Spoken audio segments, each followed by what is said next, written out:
Silver అంటే just normal jewellery అనుకునే వాళ్ళం కదా. బట్ ఇప్పుడు ట్రెండ్ మారిపోయింది. Silver is the new gold అని చెప్పుకోవడం కరెక్టే. నేను recently Varahi silver jewellery launch ప్రివ్యూకి వెళ్ళాను.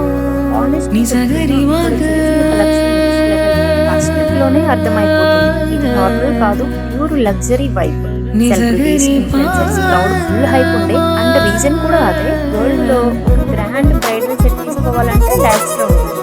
బట్ ఇక్కడ same rich, same detailing, same elegance just 4 to 6 lakhs range లోనే వస్తుంది. నిజంగా చెప్తున్నా, చూస్తే సిల్వర్ అని కూడా అనిపించదు. ఇంకా హైలైట్ ఏంటంటే 10,000 plus unique designs, every piece hand crafted perfection, traditional plus modern mix. Simple గా చెప్పాలంటే స్టైల్ ఉంటుంది, ఎలిగెన్స్ ఉంటుంది, బడ్జెట్ ఫ్రెండ్లీ కూడా ఉంటుంది. అండ్ మోస్ట్ ఇంపార్టెంట్, ఇది వారాహి సిల్క్స్ నుంచి వస్తుంది. March 28 grand opening Kukatpally. Special guest Teja Sajja and Meenakshi Chaudhary. And ఇంకో క్రేజీ పార్ట్, లక్కీ డ్రాలో కార్ గెలుచుకోవచ్చు. పర్చేస్ మీద గోల్డ్ అండ్ సిల్వర్ కాయిన్స్ కూడా విన్ అవ్వచ్చు. సో గాయ్స్, మీరు నెక్స్ట్ జ్యువెలరీ షాపింగ్ కి ప్లేస్ ఫిక్స్ అయిపోయింది అనుకుంటా.